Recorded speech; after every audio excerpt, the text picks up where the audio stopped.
प्रकृति का नियम है कि जो रुक गया वह समाप्त हो गया।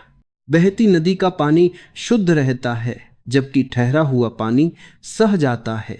इसी तरह मानव जीवन में रुकना मानसिक और आध्यात्मिक मृत्यु के समान है, क्योंकि जीवन चुनौतियों, उतार चढ़ाव और बदलावों का नाम है। यहां ठहरने का अर्थ है पिछड़ जाना, और इंसान अगर रुक जाए तो वह अंदर से मरने लगता है। रुकना केवल शरीर का रुकना नहीं होता, रुकना मन का ठहर जाना होता है, सपनों का सूख जाना होता है और उम्मीदों का दम तोड़ देना होता है। जिंदगी में असली हार तब नहीं होती जब हम गिरते हैं, हार तब होती है जब हम गिरकर रुक जाते हैं। असफलता कोई दीवार नहीं, वह एक संकेत है जो कहती है तरीका बदलो, न कि सपना छोड़ दो। लेकिन ज्यादातर लोग असफलता को अपमान समझ लेते हैं और रुक जाते हैं। जो लोग सफल हुए वे सबसे ज्यादा असफल हुए थे। फर्क बस इतना था, उन्होंने रुकना नहीं सीखा, क्योंकि समय किसी के लिए नहीं रुकता। ब्रह्मांड का हर तारा, हर ग्रह और पृथ्वी की हर कोशिका निरंतर गतिशील है। दुनिया हर सेकंड बदल रही है। यदि हम अपनी प्रगति रोक देते हैं तो हम समय के साथ तालमेल नहीं बिठा पाएंगे, क्योंकि बीता हुआ कल लौट कर नहीं आता। इसलिए आज में जीना और कल के लिए आगे बढ़ना ही बुद्धिमानी है। लोग कहते हैं अब उम्र निकल गई, अब हालात सही नहीं, अब जिम्मेदारियां हैं। लेकिन सच्चाई यह है, डर निकल गया है। डर असफलता का नहीं, डर कोशिश करने का होता है।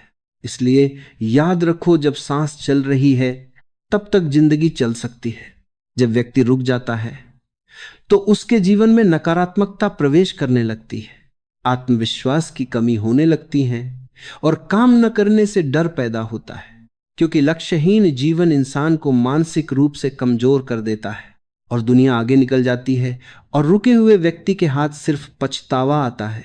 लेकिन जब तुम खुद से कहते हो अब मुझसे नहीं होगा, यही वह पल है जहां जिंदगी टूटती है। दुनिया से हार जाओ, किस्मत से हार जाओ, लेकिन खुद से मत हारो, क्योंकि खुद से हारने के बाद कोई भी जीत मायने नहीं रखती। जिंदगी की राह में कांटे भी आएंगे और फूलों की वादी भी, लेकिन समझदार पथिक वह है जो फूलों को देखकर सुस्ताता नहीं और कांटों को देखकर रास्ता नहीं बदलता। क्योंकि रुकना कायरता है और निरंतर चलते रहना वीरता। इसलिए चलना ही हमारा काम है, रुकना मौत का पैगाम है। दुनिया बहुत चालाक है, वह तुम्हें थकाएगी, तुम्हें डराएगी, तुम्हें कमतर महसूस कराएगी, क्योंकि दुनिया चाहती है कि तुम रुक जाओ।